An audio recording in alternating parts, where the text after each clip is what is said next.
everybody, this is Ryan George from The Thing You're Currently Watching. Please enjoy this pitch meeting for Batman v Superman Dawn of Justice that I made several years ago. And then if you like, you can stick around afterwards because I'm going to talk about it and whatnot and things and also other stuff probably. While you're doing that, I'm going to draw a bat. So we're bringing Batman into the DCEU. That's right. And you know, I was thinking, everybody's already kind of seen Batman's origin story. Oh yeah, everybody's seen that like 1,000 times. Exactly, so I figure let's do it again. Oh, yeah, but this time we'll do it super slowly. Ooh, slow motion? That is so cool. Yeah, you like slow-mo? Oh yes, I do. In fact, let's use it in all the scenes, every scene. Oh, really? Every scene? Yeah. I mean, the script is already kind of long. I feel like that might extend the runtime to over 3 hours. Well, we could just cut out some scenes at random then. At random? What if some important stuff gets cut? Even better. What do you mean? Well, if people want the movie to make more sense, they can pay for an ultimate edition. Oh, that's smart, right? Or maybe evil? No, it's smart. Okay, gotcha. So anyway, what happens in the movie? Well, first off, Batman is mad at Superman because when Superman was fighting Zod in Man of Steel, somebody close to him got killed. Was it Robin? No. Alfred? Nope. Lucius? Well, who was it? It was Jack. Who's Jack? He works at Wayne Enterprises as a financial advisor. Is he like from the comics or something? No, I made him up. Gotcha. Anyway, we're gonna have Lex Luthor orchestrate a plan to get Batman and Superman to fight each other. Oh, Lex Luthor is in this. Yeah, but this isn't your typical Lex Luthor. How so? Well, he's young, he has hair, he likes candy, and he makes really high-pitched Mickey Mouse noises like Oh, so he's like a toddler. No, he's like 30. Wow, so what's his plan? Oh, it's super simple. First, he has to find out the secret identities of Batman and Superman, then lure Lois Lane to Africa to interview a rebel general, but then sabotage it by outing a CIA operative named Jimmy so they can capture Lois and Superman shows up. Then he has to make sure all the rebels get murdered and that Superman gets blamed for the whole thing. Also, he has to make sure that someone from that African village will lie to Congress about that so they force Superman to testify. Then he's gonna force feed candy to a guy and ask Congress for an import license because he wants to use kryptonite to make a weapon in exchange for access to General Zod's body, and also he needs to steal Zod's fingerprints. Then, since Batman brands criminals for some reason, Luthor will hire other inmates to kill those criminals in jail because that'll make Superman want to investigate Batman instead of doing his actual job, which is to cover football for the paper. Then he has to send some crazy stuff in the mail, then invite both of them to the same event and introduce them to each other in a very excited and suspicious way, even though there's no real reason to be introducing Bruce Wayne to low-level journalist Clark Kent. Then Lex has to blow up the Capitol building via a rigged wheelchair and a former Wayne employee, so people will be mad that Superman didn't stop the explosion somehow. Lex assumes that this will send Batman over the edge, and luckily for him it does. Then Lex will access the Kryptonian spaceship for his backup plan of combining his DNA with Zod's body to make a giant monster with alien science or whatever. He'll call that thing Doomsday, kidnap Lois Lane, kidnap Superman's mom, tell Superman to kill Batman or she dies. Then hope that Superman doesn't explain the situation to Batman and that they just fight each other. Oh. Okay, simple enough. Yeah, pretty straightforward. Cool. Yeah, so instead of explaining the situation right away to Batman, Superman will be like, Bruce, I gotta talk to you. Bruce, listen. Listen to me, Bruce. Bruce, this is important. Bruce, I'm gonna say something important. And so then they fight? Yes, they do. For a couple of minutes. Very cool. But then Batman finds out that Superman's mom has the same name as his mom. That makes them stop fighting? Yeah, because it makes Batman realize, oh, this guy has a mom. He can't be that bad. Every concern I had about this super powerful alien is gone. Interesting. And so they're gonna team up to fight the giant doomsday monster that Lex somehow knew how to make. How does that go? Well, they manage to kill it, but Superman dies in the process. Oh, well, I mean, he's not really dead, right? Of course not, obviously. But we will spend a long time pretending like he is. Even though nobody's gonna buy that. Cool, so listen, we also have to kind of use this movie to set up the Justice League film.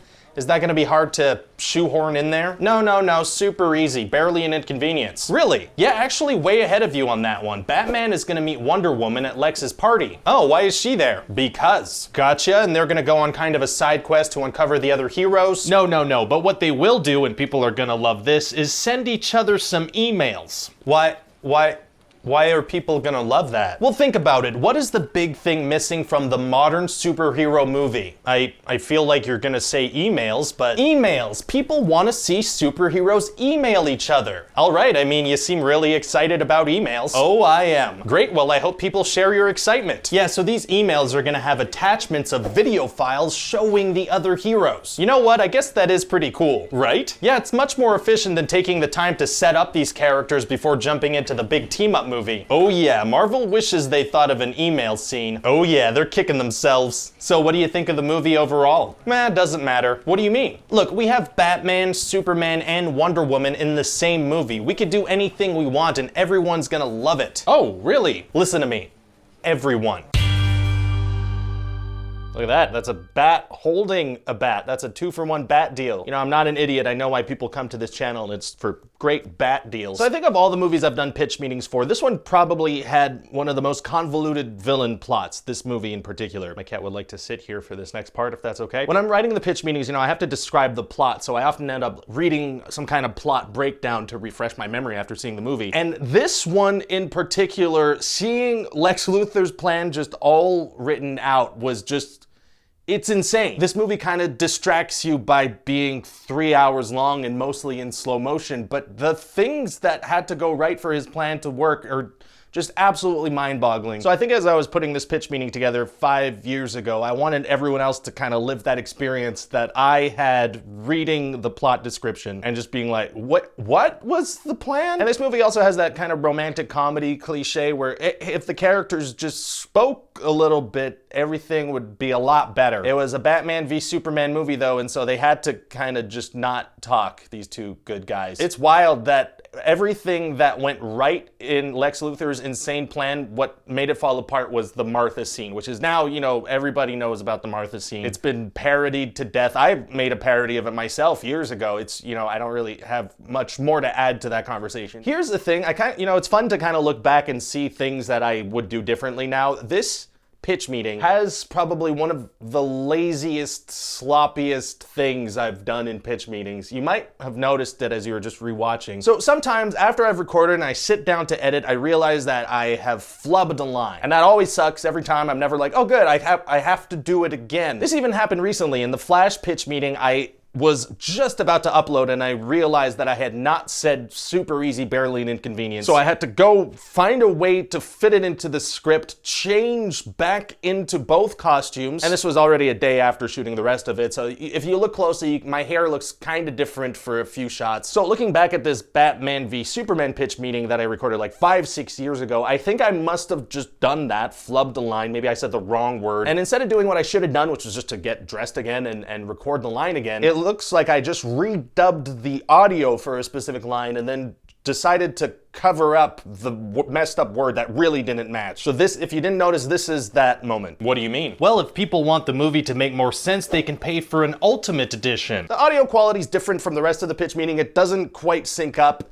And I cut to a title screen with the restricted thing. It's just a good lesson. Just take the time to do the thing properly and everything will be better if you do that. Question time. Time for questions. So very nice words, and then pitch meeting is still a part of Screen Rant, right? How did you initially get into contact with Screen Rant? Yes, pitch meeting is still a part of Screen Rant. It's still within that umbrella. I just make the videos. They do everything else distribution-wise. They just started distributing them on Snapchat, if that's a thing that you have. And I wish there was like a really cool, inspiring story of how I reached out to a bunch of different companies and finally Screen Rant agreed to listen to my pitch for pitches, but it's really not. It's none of that happened. What happened was they reached out to me on LinkedIn years ago for a completely different job. And then once I had my claws in the door, I kind of slowly weaseled my way into doing stuff on the YouTube channel. So it's just one of those YouTube origin stories you hear all the time.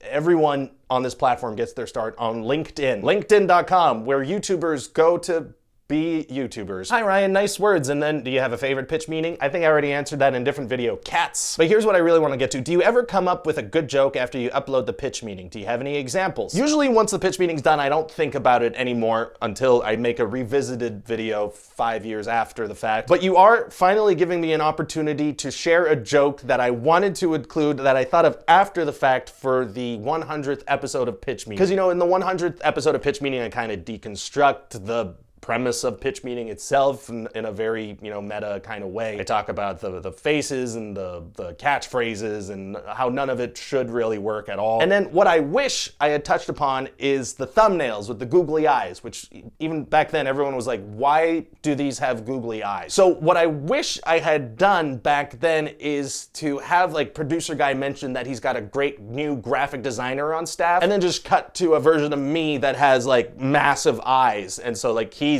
the guy who's responsible for all the crazy thumbnails. I missed opportunity that I will never present itself again, so I'm telling you now. And if I'm lucky, enough people will hear this now, internalize it, not remember where they heard it, and then it'll be kind of a Mandela effect where a lot of you will think that that was actually in the pitch. That's my only hope. Hey Ryan, in the very early pitch meetings, I always had this feeling that the two guys were always a mere hat drop away from running into each other's arms and making out. Was that intentional character design, or did it just manifest naturally while filming? I am glad that somebody finally brought this up, because it was never about the making fun of the movie in those first pitch meetings. It was really about making people believe that these two guys would overcome their differences and just finally get together and fight. Anyway, thanks for watching that episode. I hope you enjoyed it, and check back soon for new things and stuff.